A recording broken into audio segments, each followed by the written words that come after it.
All right, so when you're taking a function, you're trying to find the inverse function. All right, so here's what you do. So step one is, here's your function.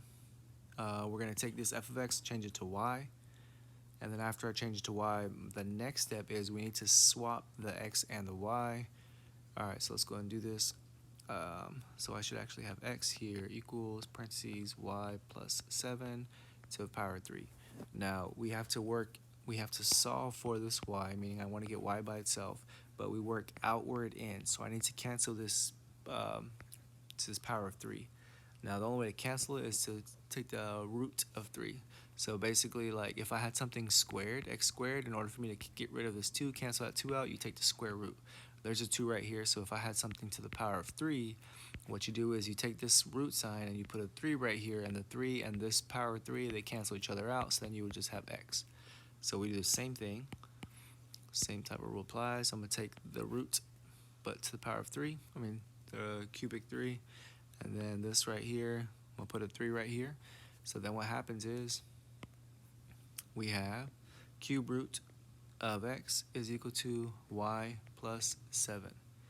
And then my last step is to get y by itself. So this is a minus 7 here, minus 7 here. So what do I have? I have y is equal to the cube root of x minus 7 on the outside. And we can actually swap this. We actually have y is equal to the cube root of x minus 7, bam.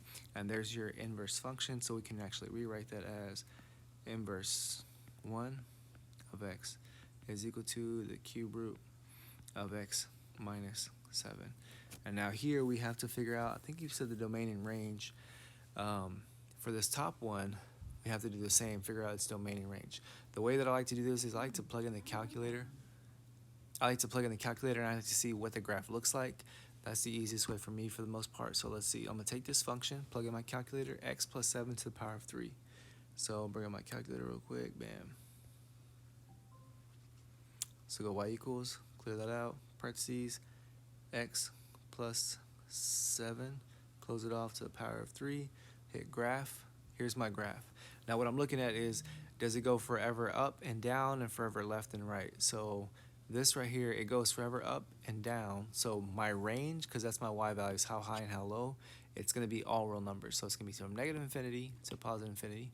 My domain, how far left my graph goes and how far right my graph goes, it's kind of hard to see, right? It feels like it kind of stops. But if we go to my table, second graph, let's look at my x values.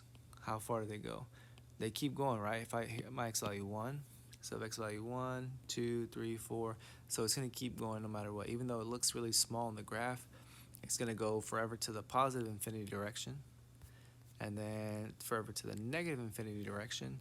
So my domain for this function right here is going to be my domain and my range right here.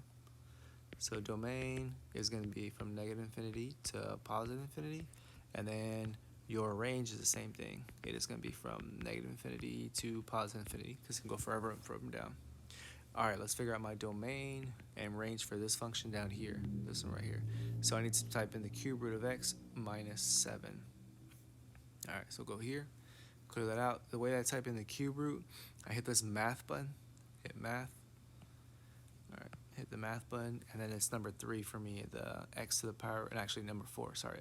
Number 4, bam, and then what was it? X minus 7. X, go outwards, minus 7. All right, so I'm gonna hit graph. Now that I have graph, here's where I gotta figure out what is my domain and range. It looks like for sure this graph's gonna go forever to this direction to the left and forever to the right. So my domain for sure is gonna be from negative infinity, this is that direction, to positive infinity, which is that direction. So I know my domain, so domain is gonna go from negative infinity to positive infinity, bam. And then what is my range? Let's go back and let's see how high and how low it goes. My range is on my y values. So I'm gonna look at my table because it looks like it kind of stops at my y values like right after -4 and between that. So I go to second graph. I wanna look at all my y values and see if they just keep increasing and increasing. So, or decreasing in this case. So it goes to -3, to, let's see, does it keep going? Bam. And then, so I'm going the opposite. Sorry, I'm going too fast. My y values. So my y values look like they're just also increasing and decreasing. So they're going from negative infinity to positive infinity. So my y values just go all the way to the negatives and all the way to the positives. So my range is also going to be negative infinity to positive infinity. Bam, and that's how you do that.